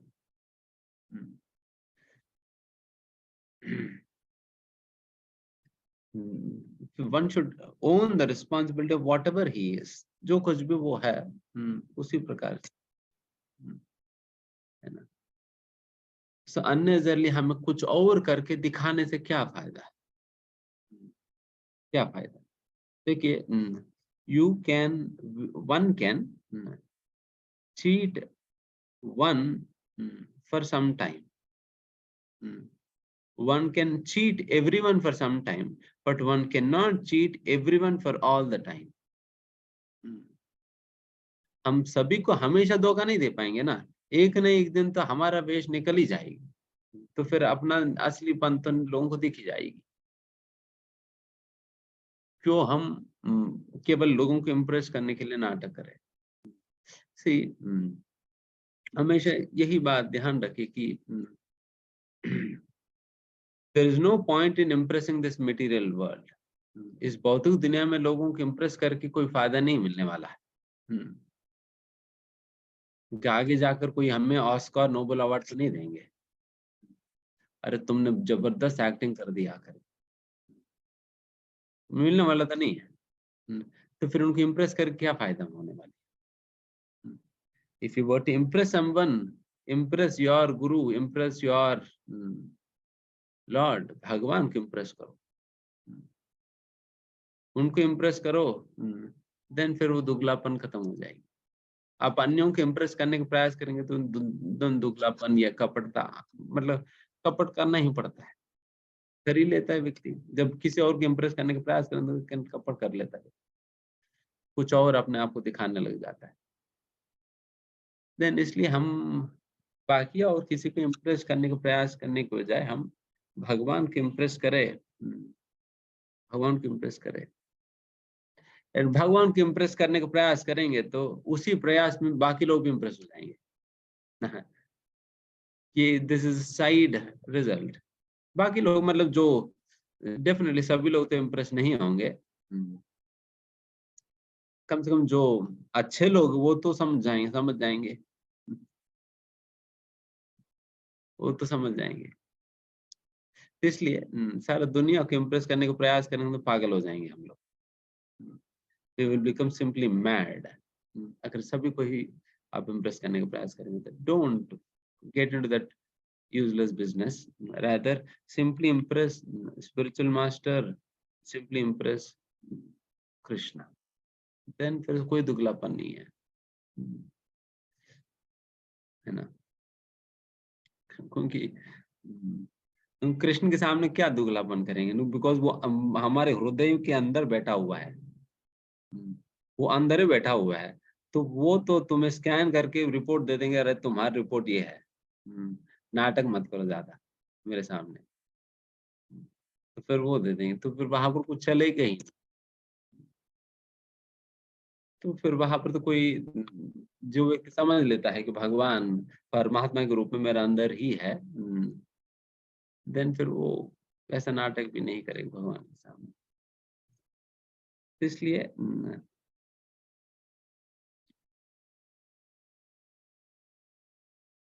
तो भगवान की कृपा को बहुत जल्दी हम आकर्षित कर सकते जब हम एक कपटता छोड़ देंगे। नहीं तो फिर आश्रय देने वाला भी नहीं देंगे ना। यहाँ पर कली को भी परीक्षित महाराज जी आश्रय देने जा रहे हैं अभी। कली को भी आश्रय देने जा रहे हैं परीक्षित महाराज, है ना। भगवान किसी को आश्रय देने से रिजेक्ट नहीं करेंगे, रिजेक्ट नहीं करेंगे। ये हमारी एडवांटेज है, भगवान की वीक पॉइंट है ये। अगर कोई कितना गंदा व्यक्ति भी क्यों ना हो, अगर आकर भगवान की आश्रय ले ले, तो भगवान कहता है मैं उन्हें आश्रय दे दूंगा, आश्रय दे दूंगा। देन कपट, इसमें कपटता क्या होता है, जब ये बात पता चलता है, अच्छा कितना भी गंदा व्यक्ति जब भगवान का आश्रय लेने जाता है, देन फिर भगवान आश्रय दे देता है, देन भगवान किसी को रिजेक्ट नहीं करता है। तो इसलिए जितना भी गंदा काम करना है, मैं आश्रय लेने के पहले करके चले जाऊं। ये कपटता होता है, ये कपटी है। Because he's simply trying to take undue advantage of the merciful nature of the Lord. भगवान की जो merciful nature का जो झूठा गलत फायदा उठाना चाह रहे हैं, नाम के बल पर पाप करना, तो उस प्रकार के अपराध नहीं करना चाहिए, है ना। तो यहाँ पर कली ने फिर अपना ड्रेस उतार दिया। In the age of Kali, there are so many pretenders dressing and posing as administrator or executive heads, but their real identity is disclosed when they are challenged by a real Kshatriya. जब असली क्षत्रिय जब सामने आता है, then जो भी ढोंगी लोग, जो नेताओं के स्तर पर जो बैठे हैं, वो सभी लोगों की असलीपन दिख जाएगी।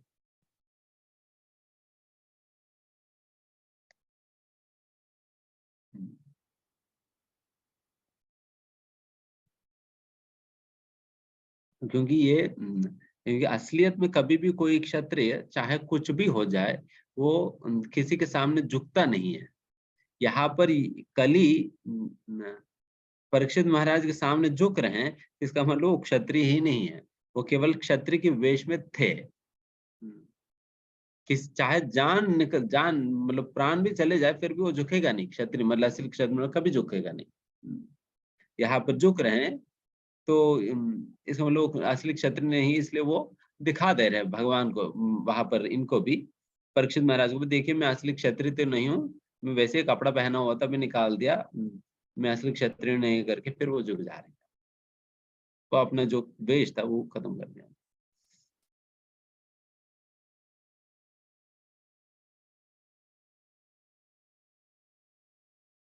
ठीक है, अभी समर्पण करने के बाद क्या कहानी होगा, फिर अगले बार हम चर्चा करेंगे। आपको किसी कोई प्रश्न है तो आप पूछ सकते।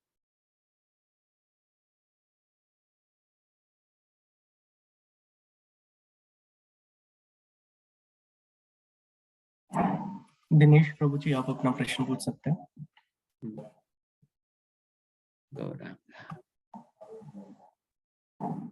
हरे कृष्णा प्रभु, दंडवत प्रणाम। हाँ, धन्यवाद प्रभु, मेरा क्वेश्चन आज के सेशन से तो शायद नहीं है। मैं आपका एक लेक्चर सुन रहा था, उसका मैं टाइटल भेजा हूँ चैट में।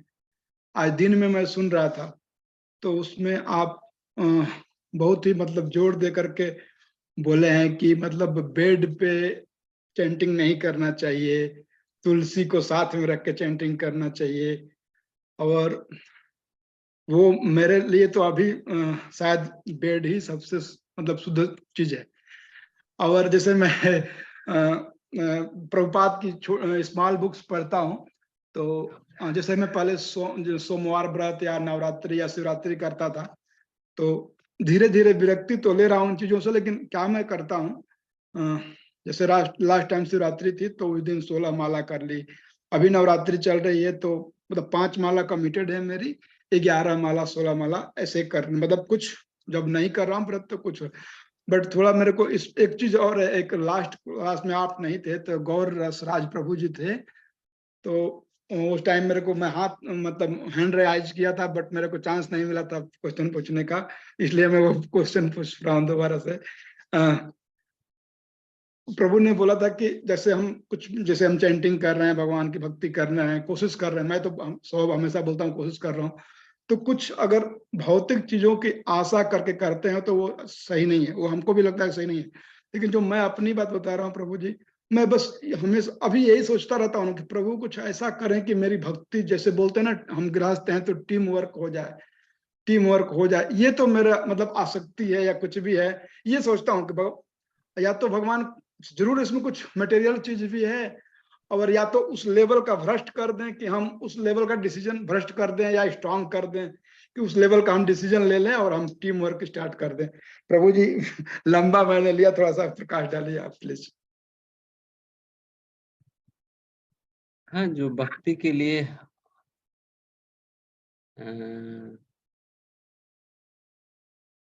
अनुकूल चीजों के लिए प्रार्थना करना तो कोई दिक्कत तो नहीं है, बट कंडीशनल भक्ति करके उस कंडीशंस को पूरा करने के लिए प्रार्थना करना तो गलत है। समझ गया जो कि मतलब सिर्फ उसी के लिए करना नहीं प्रभु, वो तो मैं डिसाइडेड हूँ। जैसे मैं बोला कि भ्रष्ट कर देंगे अगर, मतलब या उस लेवल तक स्ट्रांग कर देंगे तो भी अच्छा है। मतलब ऐसा नहीं है कि जो मैं सोच रहा हूँ प्रभु कर दें और मेरे पास नहीं है, सब है उनकी, मतलब भगवान तो सबकी सब व्यवस्था करके रखे ही है ना, लेकिन जरूर कहीं ना कहीं कुछ ऐसा है जो जिसके लिए सोचते हैं कि भगवान ऐसा कर देते हैं, हमारा टीम वर्क शुरू हो जाता है। जरूर भगवान आपकी टीम पर सफल कर दिया जाए। हरे कृष्णा। और वो प्रभु बेड, हाँ, बेड पे तो डेफिनेटली देखिए, मतलब हम गलत को सही तो हम कहेंगे नहीं, गलत तो गलत ही है, फिर आप धीमे धीमे प्रयास करिए बेड अच्छा से नीचे उतरने का। एक चीज और प्रभु, तुलसी की जगह पे, जैसे मैं एक दिन गया था मंदिर, ऐसे जो लोग मंदिर वगैरह देते हैं तो लोग तुलसी की जगह पे चांदी की तुलसी ले रहे थे, उनको हम रख सकते हैं क्या साथ में? हाँ, ऑल्टरनेटिव ठीक है, बेस्ट है कि तुलसी एक्चुअली में हो।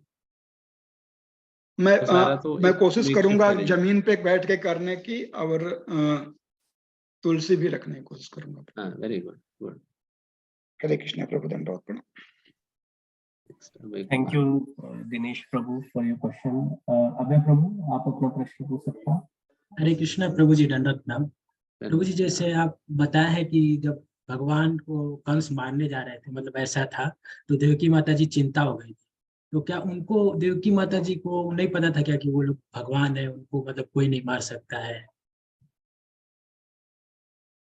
वहां पर उनको पहले पता था, क्योंकि भगवान ने दिखाए भी ना रूप अपना, पता भी था, बट उनके हृदय में भगवान के प्रति ऐसा वात्सल्य भावना जब उमड़ रही है, वो भावना इस ऐश्वर्य भाव को ओवरकम कर दिया, जिसकी वजह से वो वात्सल्य प्रेम के कारण मेरा बेटा ही करके सोच रही, वो भगवान करके वो बातें वो दब गई या भूल गई उस समय के लिए। उस समय के लिए कभी कभी वो वात्सल्य प्रेम जो है वो डोमिनेट कर देती है ये तत्व को, बिकॉज दो चीजें होती है, रस और तत्व। रस जब डोमिनेट कर देती है, देन तत्व वो छुप जाता है, छुप जाता है। देन फिर यहाँ पर जो तत्व है भगवान, वो साधारण व्यक्ति नहीं, भगवान करके ये तत्व छुप जाता है रस के सामने। जब छुप गया, देन फिर मेरा ही बेटा है करके ही सोचने लगी, फिर सोच कर कह रही थी, डरने लगी, अरे क्या हो जाएगी, क्या हो जाएगी, उस प्रकार से, है ना। थैंक यू अभय प्रभु। प्रशांत प्रभु आप अपना प्रश्न पूछ सकते हैं। गौरांग। हरे कृष्णा जी, दंडवत प्रणाम। प्रभु जी, अभी बीच में आपने अभी बोला था कि जब चर्चा हो रही थी कि अगर हम कोई भी कार्य करते हैं और अगर कृष्ण को उसमें शामिल कर लेते हैं तो अल्टीमेटली विक्ट्री अपन की होती है, और अगर मान लीजिए अगर कृष्ण किसी भी तरीके से शामिल नहीं है तो निश्चित तौर पर उसमें पराजय हासिल होगी। तो उसमें जैसे किसी भी कार्य को कर रहे हैं और अपन उसको विक्टोरियस, मतलब हम डिमांड कर रहे हैं कि विक्ट्री होना चाहिए, तो उसके लिए तो फिर जैसे है ना, और भी अन्य देवी देवता हैं जो मटेरियली विक्ट्री प्रोवाइड कर सकते हैं, जो इनको अगर हम थोड़ा सा प्रेज करें और जिनका सेवा करें, सर्विस दें उनको, तो वो विक्ट्री प्रोवाइड कर सकते हैं। तो फिर उसके लिए फिर भगवान की, जैसे केवल विक्ट्री के लिए भगवान की क्या आवश्यकता है, वो तो फिर जरूरत ही नहीं है ना उसमें, तो ईश्वर को लेकर इसलिए के यहाँ भी। पर मैंने क्लियरली बताया था कि ये विक्ट्री, ये अल्टीमेट विक्ट्री है। ये एटर्नल स्केल की बातें की जा रही है, हाँ, मतलब आपने ये भी बोला एटर्नल था कि स्केल पे बातें जी की जा रही है। वो लोग आपको विक्ट्री दे सकते हैं उस टाइम पीरियड के लिए, बट वो कभी एटर्नल विक्ट्री नहीं दे नहीं पाएंगे। एटर्नल विक्ट्री तो भगवान ही दे पाएंगे। एंड उस एटर्नल डिफीट और विक्ट्री के बारे में यहाँ पर बात किया जा रहा है। जब विजय प्राप्त होगा वो एटर्नल विक्ट्री है। जो नॉन डिवोटीज हैं उनको तो ये फील ही होगा ना, कि जैसे सपोज करके चलिए मटेरियली जो इन्वॉल्व है, वो तो यही फील करेंगे ना कि वो विक्ट्री तो जो उनको मिली है, that is what the final victory. Like वो अगर कोई बिजनेस कर रहे हैं उसमें उनको सफलता मिल गई, या कोई जॉब कर रहे हैं तो this is their foolishness, because narrow vision है। They are simply looking at a very short period of time. केवल एक छोटा सा समय की व्यवधि में देख रहे हैं कि मुझे कितना मिल गया, बट वो नेट प्रॉफिट नहीं देख पा रहे। वो केवल वो जो प्रॉफिट जब हाइक हुआ है, बस वही हाइक पीरियड देख रहे हैं। बट नेट प्रॉफिट कैलकुलेट करेंगे तो बेचारे उनके पास अंडा ही बचेगा, कुछ नहीं होने वाला। ठीक। हरे कृष्ण, दंडवत प्रणाम। Thank you very much. Thank you Prashant प्रभु। बिरला मंगल सरकार प्रभु, आप कर सकते हैं प्रभु। हरे कृष्ण प्रभु जी, दंडवत प्रणाम। दंडवत प्रणाम। मेरा प्रश्न थोड़ी सी अलग है प्रभु जी। मुझे पूछना है प्रभु जी, इस्कॉन से दीक्षा कैसे मिलती है और अपना गुरु कैसे चयन करें, मतलब गुरु कैसे मुझे ढूंढे, मैं उनको संबंध कैसे जाए। Very good. दीक्षा, सबसे पहला आप इस प्रकार से किसी डिवोटी के निर्देशन में भक्ति करना होगा, एंड कम से कम 2 साल तक लगातार कंटिन्यूअसली विदाउट ब्रेक 16 माला का जप एंड 4 नियमों का पालन करना होगा। एंड इसके साथ साथ उसी डिवोटी के निर्देशन में आप सेवाएं भी करेंगे। देन फिर आपको दीक्षा के लिए एलिजिबिलिटी मिलता है। एलिजिबिलिटी, योग्यता तब मिलता है। देन फिर जो इस्कॉन के अंतर्गत जो प्रमाणित की गई गुरुजन है, जिनको सर्टिफाई किया गया है कि these all can initiate people, then फिर जो उस प्रकार से जो प्रमाणित गुरुजन उनसे देन फिर किस प्रकार से चॉइस कैसे करनी चाहिए, क्या है, क्या क्राइटेरिया इत्यादि, वो सारा सेशंस के अंतर्गत समझा दिया जाएगा। तो इस प्रकार से गुरु से आप दीक्षा प्राप्त कर सकते हो। बट टू बिगिन विद, एक डिवोटी से कनेक्ट हो जाइए, एंड फिर साथ ही साथ उनके निर्देशन में आप भक्ति करना शुरू करिए, और एंड फिर आगे बढ़ेंगे। बट डेफिनेटली टाइम टेकिंग है, बट इस प्रकार से करने पे ही फायदा है। नहीं तो फिर वैसा दीक्षा तो कई लोग सड़क पे दे ही रहे हैं, 50-100 रुपए देने पे मिल ही जाता है।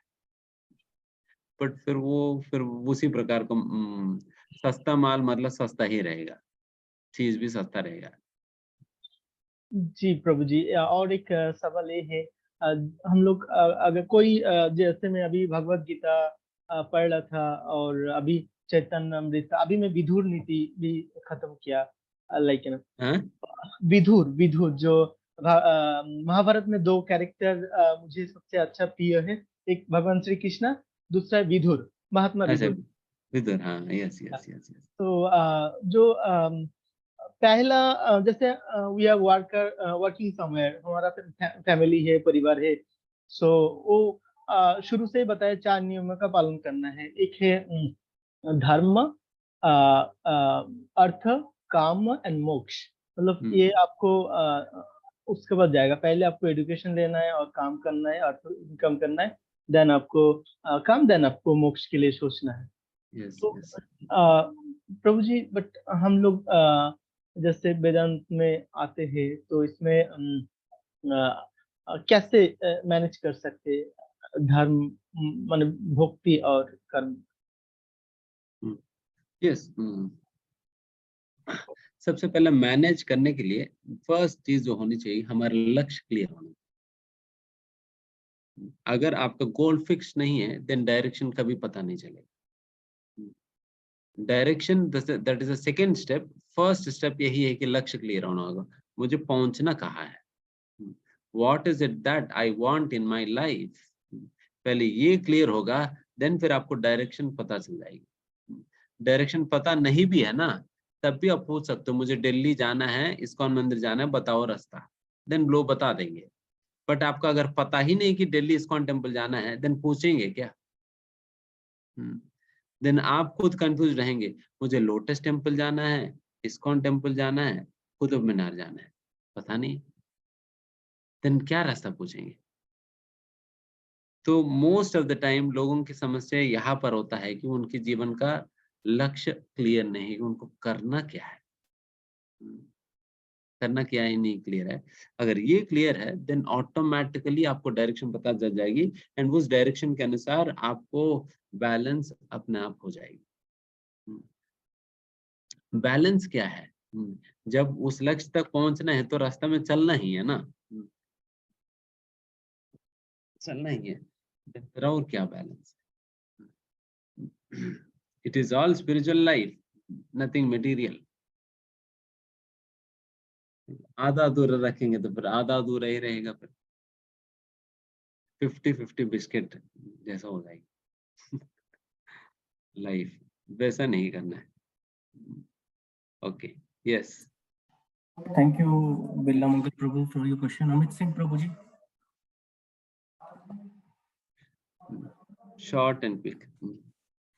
हरे कृष्ण प्रभु जी, क्या मेरी आवाज आ रही है? Yes, yes. प्रभु जी, मेरा एक थोड़ा विचित्र सा प्रश्न है। विचित्र सा इसलिए मैं कहूँगा क्योंकि आजकल हम देखते हैं कि कोई गुरु आते हैं, कोई बाबा जी आते हैं, वो थोड़ा सा चमत्कार दिखाते हैं और लोग उन्हें भगवान मान लेते हैं और उनके पीछे पीछे चलने लगते हैं। बाद में पता चलता है कि नहीं, वो तो गलत थे। तो आज की बात है, कलयुग है, मान सकते हैं। मुझे ये नहीं समझ में आता है कि जब भगवान श्री कृष्ण का आविर्भाव हुआ, जब उन्होंने अवतार लिया, उन्होंने अपनी लीलाएं दिखाई, उन्होंने कालिया का वध किया, उन्होंने एक एक करके बहुत सारे राक्षसों को, अघासुर को मारा, कंस को मारा और तमाम तरह की चीजें की। तो फिर लोग जो साधु लोग थे, जो अच्छे लोग थे, वो तो चलिए ठीक है, लेकिन जो मतलब जो बुरे लोग थे, मैं उनको राक्षस नहीं कहूंगा, कंस को छोड़ दे तो जैसे अगर मैं दुर्योधन की बात करूं तो दुर्योधन राक्षस नहीं था तो वो व्यक्ति ही था।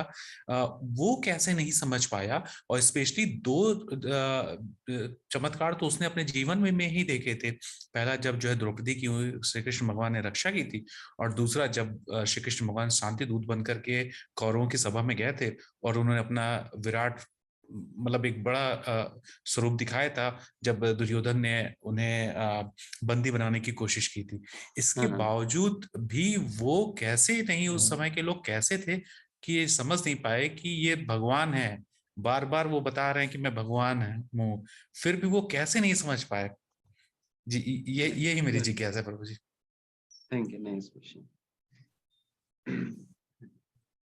इससे हमें यही बात सीखना होगा कि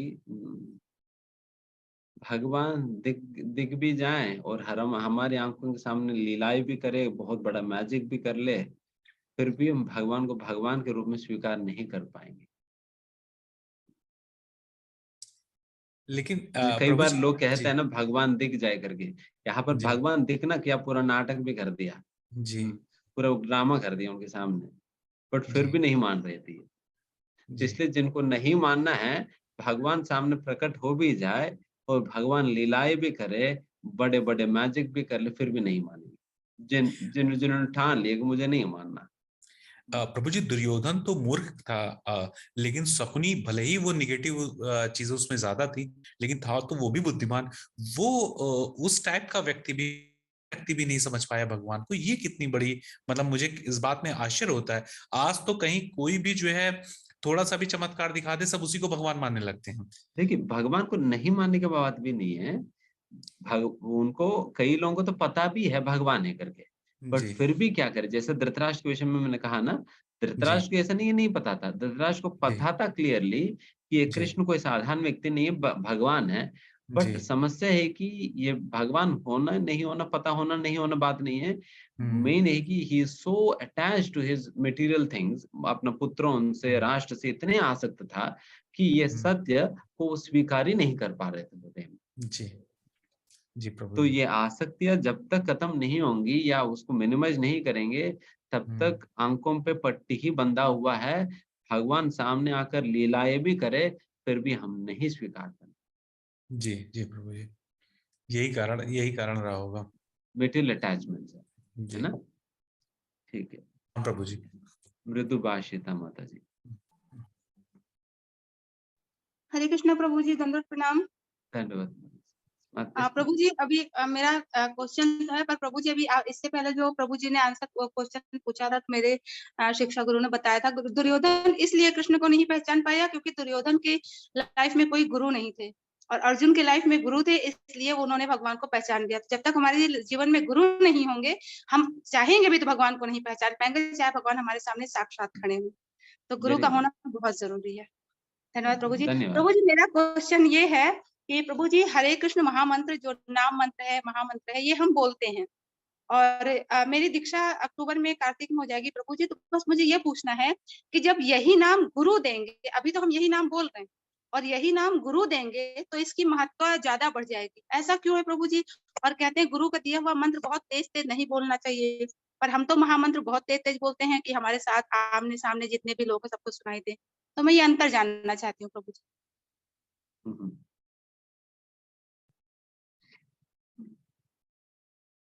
डेफिनेटली गुरु के द्वारा दिया हुआ मंत्र जोर जोर से नहीं बोलना इत्यादि, उसके संबंध में यही बात है कि देखिए कई अलग अलग प्रकार का मंत्र होता है। कुछ गुप्त मंत्र होता है जो कि जैसे गायत्री मंत्र जैसा, उसे वो भी गुरु देते हैं, बट उसे गुप्त रूप से करना होता है, सिर्फ जोर से नहीं बोलना होता है। तो उस प्रकार की गायत्री मंत्र जैसा मंत्र उसे गुप्त रूप से कहना होता है। एंड उसी प्रकार से जो हरे कृष्ण महामंत्र, उसे तो उच्च स्वर में गाने के लिए ही शास्त्र में कहा जाता है। बल्कि हरे कृष्ण महामंत्र के जो प्रभाव है, उच्च स्वर में गाने से इसकी ज्यादा प्रभाव, 100 गुना ज्यादा प्रभाव उतारते हैं। इसलिए उच्च स्वर में गाना चाहिए और कहना चाहिए, ये इस मंत्र के विषय में। इसलिए मंत्र टू मंत्र वो डिफर होता है, पहली बात तो है। एंड दूसरा, गुरु से मिलने पे क्या ये है करके, इसके विषय में एक तात्पर्य में ही श्रील प्रभुपाद जी बात लिखते हैं। उसके एक बहुत सुंदर उदाहरण देते हैं, मुझे एग्जैक्ट याद नहीं है, बट बात एसेंस से यही बताते हैं कि ये बहुत ही पोटेंसी बढ़ जाता है, उसकी शक्ति बढ़ जाता है, उसके प्रभाव और तेजी से होने लगता है। इसलिए गुरु से हमें स्वीकार करनी ही चाहिए ये मंत्र, तभी एक ऑफिशियल कनेक्शन बनेगा, है ना, भगवान के साथ। इसका एक अच्छा उदाहरण देते हैं, मुझे एग्जैक्टली याद नहीं, बट एक बार, ठीक है, ठीक है, लास्ट क्वेश्चन में भी आज का, मैं थोड़ा सा थका हुआ था। I want to take one just last question. अपराजिता माता जी बता। हरे कृष्णा प्रभु जी, दंडवत प्रणाम। प्रभु जी, जैसा आपने अभी बताया कि मतलब हमको सिर्फ वही व्रत रखने चाहिए जो कि वैष्णव के या तो अपीयरेंस डिसअपीयरेंस डे होते हैं, जन्माष्टमी वगैरह। तो प्रभु जी ये बात हम समझ गए, पर क्या है ना, बचपन से जैसे हमको वही बताया हुआ था अब तक तो, कि जैसे शिवरात्रि हो गया या ये नवरात्रि हो गए।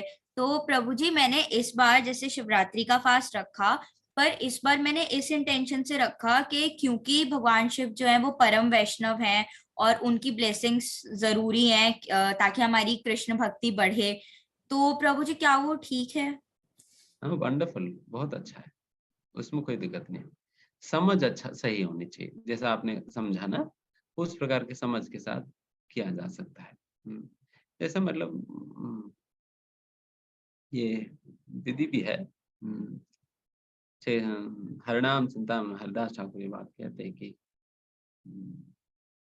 जैसे कई बार लोग वैसा व्रत करते वक्त डायरेक्टली भोग लगा देते हैं, देन फिर हम सीधा देवी देवताओं को भोग नहीं लगानी चाहिए। हम सबसे पहले कृष्ण को भोग लगाते हैं और उनकी जो प्रसाद है वो हम बाकी देवी देवताओं को लगाते हैं, अगर लगाना पड़ा तो।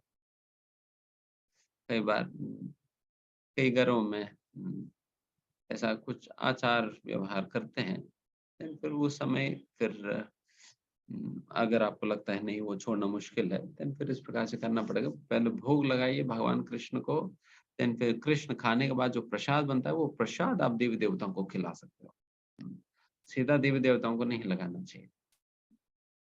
तो उस प्रथा फॉलो किया जा सकता है अगर जब कुछ इस प्रकार से होता है, एंड फिर आपकी अच्छा भावना था उस प्रकार से कर सकते हैं।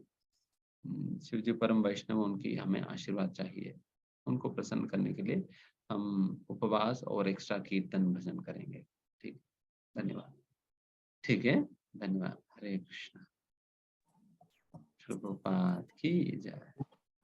हरे कृष्णा। तो सभी भक्तों का कोटि कोटि धन्यवाद आज का सेशन, अपना समय निकालकर आज का सेशन अटेंड करने के लिए। और कुछ इम्पोर्टेंट पॉइंट्स जो मैंने भी नोट डाउन किए हैं प्रभु जी के आज के सेशन से। सो धर्म के चार पैर, जिनमें से आखिरी पैर सत्य का है, वो भी अब कलयुग में ऑलमोस्ट नष्ट होता जा रहा है। तो इसीलिए इम्पोर्टेंट है हृदय का शुद्धिकरण करने के लिए हमें भगवान का कीर्ति गायन करते रहना चाहिए। ये हमारे लिए भक्तों के लिए बहुत बहुत इम्पोर्टेंट है। और भगवान के अनेक रूप हैं, उनमें से सबसे इम्पोर्टेंट रूप भगवान का नाम। तो भगवान का नाम सदा हृदय में धारण करें। भक्तों के लिए it's a great fortune to take holy name of God. तो इसी के साथ आज का सेशन समाप्त करेंगे। प्रभु जी को धन्यवाद देंगे आज का सेशन के लिए। हरे कृष्ण कृष्ण कृष्ण हरे हरे, हरे राम।